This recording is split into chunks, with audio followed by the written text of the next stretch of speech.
반갑습니다. 뉴스앤팩트입니다. 오늘은 정말 충격적인 소식을 전해드리게 되었는데요. 비트코인 가격이 하루 만에 무려 13%나 폭락했습니다. 단 9일 만에 시장에서 약 2만 달러, 우리 돈으로 2,600만 원이 넘는 금액이 사라졌습니다. 그동안 상승세를 타던 시장이었기에 이번 급락은 많은 투자자들에게 큰 충격을 안겨줬습니다. 도대체 무슨 일이 있었던 걸까요? 왜 갑자기 이렇게까지 떨어졌을까요? 오늘 영상에서는 이번 비트코인 폭락의 원인과 앞으로의 전망, 그리고 투자자들이 꼭 알아야 할 사실들을 전문적으로 파헤쳐 보겠습니다. 끝까지 시청하시면 여러분의 투자 판단에 큰 도움이 될 만한 정보들을 얻을 수 있으니 절대 놓치지 마세요. 지금 바로 시작하겠습니다. 이번 비트코인 급락의 가장 큰 원인 중 하나는 미국의 금리 인상 우려입니다. 미국 연방준비제도, 즉 연준이 최근 발표한 경제지표에서 인플레이션이 예상보다 높게 나타나면서 금리를 다시 올릴 수 있다는 전망이 강해졌습니다. 이러한 상황은 위험자산인 가상화폐 시장에 부정적인 영향을 주는데요. 금리가 오르면 달러가 강세를 띠고 그에 따라 비트코인을 포함한 암호화폐는 약세를 보이는 경향이 있습니다. 특히 기관 투자자들의 자금이 빠져나가기 시작하면서 시장 전반에 공포심이 확산된 것도 한몫했습니다. 실제로 거래량이 급격하게 줄어들면서 매도세가 몰리자 비트코인 가격은 순식간에 무너졌습니다. 그동안 4만 5천 달러 선까지 회복되었던 비트코인이 하루 만에 3만 9천 달러 초반까지 떨어진 건 이례적인 일입니다. 전문가들은 이미 과열된 시장이라는 경고를 여러 차례 해왔지만 많은 투자자들이 상승세에 대한 기대감으로 이를 간과한 것이죠. 그래서 이번 폭락은 일종의 경고장이라는 분석도 나오고 있습니다. 이번 하락은 단순한 가격 조정이 아닙니다. 시장 심리를 완전히 뒤흔드는 수준의 급락이기 때문에 장기 투자자들마저 불안해하는 모습이 보이고 있습니다. 여기에 더해 SEC, 미국 증권거래위원회가 특정 암호화폐 거래소를 조사 중이라는 보도도 나왔는데요. 이로 인해 규제 리스크에 대한 우려가 다시 떠오르면서 전반적인 시장 신뢰도가 하락하게 됐습니다. 게다가 최근에는 미디어에서도 비트코인 거품론이 다시 고개를 들고 있는데요. 이러한 부정적인 뉴스들이 연이어 쏟아지면서 개미 투자자들의 공포 심리가 커지고 있습니다. 결과적으로 매도세가 폭발하면서 단기 지지선마저 무너뜨린 것이죠. 이러한 현상은 과거 2021년 급락장에서도 유사하게 나타난 바 있습니다. 특히 지금처럼 기관 자금이 이탈할 때는 속도도 빠르고 회복도 더뎌질 수 있다는 점에서 신중한 접근이 필요합니다. 전문가들은 향후 3만 달러 초반까지 조정이 올 가능성도 있다고 조심스럽게 전망하고 있습니다. 그렇다면 지금이 저가 매수의 기회일까요? 아니면 더 떨어질 신호일까요? 이 질문은 투자자들이 가장 궁금해하는 부분일 겁니다. 일단 기술적 분석 측면에서는 비트코인이 주요 지지선을 잃었다는 점에서 추가 하락 가능성은 여전히 존재합니다. 현재 가장 중요한 심리적 지지선은 3만 5천 달러 선인데요. 이 구간마저 이탈하게 되면 대규모 투매가 이어질 수 있다는 분석도 나오고 있습니다. 또한 고래 투자자들의 움직임도 주목할 필요가 있습니다. 최근 온체인 데이터 분석에 따르면 대형 지갑 주소들에서 대규모 출금이 감지됐고 이는 시장 불안 심리를 더욱 자극하고 있습니다. 결국 지금 시장은 반등의 기회보다는 위험 회피 쪽으로 흐름이 기울고 있다는 것이 대체적인 평가입니다. 이럴 때일수록 무작정 매수하기보다는 리스크 관리를 우선시해야 합니다. 과거의 사례를 보면 이런 폭락 이후 반등까지 시간이 오래 걸리는 경우가 많았기 때문에 더욱 신중한 전략이 필요합니다. 그렇기 때문에 지금은 과감한 투자가 아니라 냉정한 관망이 필요한 시점이라 할 수 있습니다. 한편 비트코인뿐만 아니라 전체 알트코인 시장도 동반 하락하고 있다는 점이 주목할 만합니다. 이더리움은 물론 솔라나, 에이다 같은 주요 코인들도 10% 가까운 하락을 기록했는데요. 특히 디파이 프로젝트나 NFT 관련 코인들은 더 큰 하락폭을 보여주고 있습니다.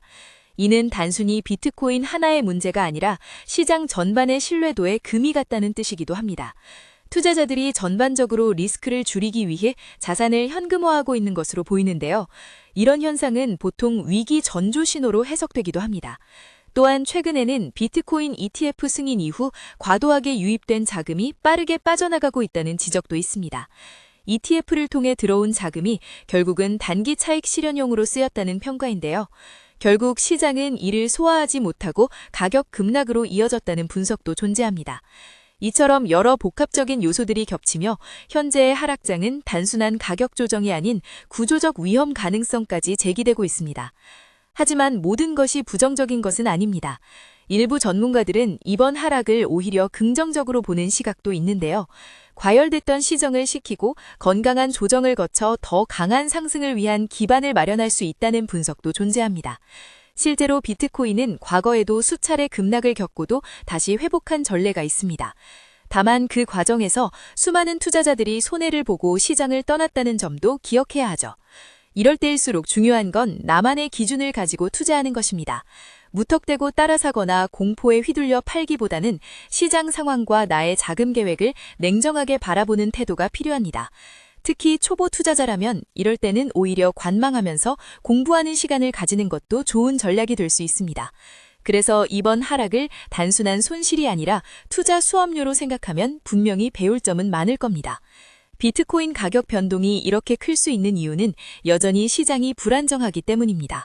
전통 금융과 비교했을 때 가상화폐 시장은 거래 시간, 참여자, 유동성 면에서 완전히 다릅니다. 24시간 거래되기 때문에 전 세계의 뉴스에 즉각적으로 반응하고 이런 점이 가격 변동성을 키우는 요인 중 하나로 작용합니다. 또한 시장에는 여전히 사기나 펌핑과 같은 위험 요소가 존재하고 있으며 이번 급락 역시 일부 세력의 시장 조작 가능성도 배제할 수 없다는 주장도 있습니다. 그래서 투자자들은 단순히 가격만 볼 것이 아니라 백서, 기술력, 개발자, 커뮤니티 등 코인의 본질적 가치를 함께 따져봐야 한다는 점을 다시금 강조하고 싶습니다. 비트코인은 단순한 투자 자산이 아니라 블록체인 기술과 디지털 자산의 미래를 담고 있기 때문입니다. 이러한 기술적 배경을 이해하고 투자하는 사람과 단순히 수익만 보고 들어간 사람 사이에는 결과에서 큰 차이가 발생할 수밖에 없습니다. 이번 하락장에서 특히 주목할 점은 심리적 지지선이 무너졌다는 사실입니다. 이런 지지선은 단순한 가격선이 아니라 투자자들의 기대 심리가 응축된 구간입니다. 그래서 지지선이 깨지면 단순한 하락이 아니라 공포가 시장을 지배하게 됩니다. 이번에도 정확히 그 패턴이 반복된 셈이죠. 사람들은 심리적으로 숫자에 민감하게 반응하기 때문에 4만 달러, 3만 5천 달러 같은 구간은 상징적인 의미를 갖습니다. 그래서 이를 잃었을 때는 심리적인 공황이 발생하고 매도가 쏟아져 나오는 것입니다. 이럴 때 투자자들이 취할 수 있는 전략은 다양하지만 무엇보다 중요한 건 스스로를 보호하는 리스크 헤지입니다. 현금 비중을 늘리거나 분산 투자, 손절 라인 설정 등 기본적인 투자 원칙을 지키는 것만으로도 많은 손실을 막을 수 있습니다. 그렇기 때문에 지금은 과감한 투자가 아니라 냉정한 관망이 필요한 시점이라 할 수 있습니다. 결론적으로 이번 비트코인 13% 폭락은 단순한 조정을 넘어 시장 구조에 대한 재점검을 요구하는 시그널입니다. 우리는 이미 여러 번의 사이클을 겪으면서 가상화폐 시장이 얼마나 불안정하고 변동성이 큰지 체감해왔습니다. 그래서 이번에도 마찬가지로 투자자 각자의 전략과 리스크 관리가 중요한 시기입니다. 시장에 격변이 올 때마다 기회도 함께 오지만 그 기회를 잡기 위해선 반드시 위험을 감수할 준비가 되어 있어야 합니다. 그래서 지금 여러분이 해야 할 일은 무턱대고 공포에 반응하는 것이 아니라 냉정하게 상황을 분석하고 자신만의 투자 원칙을 다시 점검하는 것입니다. 비트코인은 아직 끝나지 않았고 앞으로도 수많은 파동이 이어질 것입니다. 그러니 조급해하지 말고 오늘의 하락을 내일의 기회로 만들 수 있도록 철저히 준비하시기 바랍니다. 지금까지 뉴스앤팩트였습니다. 구독과 좋아요는 영상 제작에 큰 힘이 됩니다.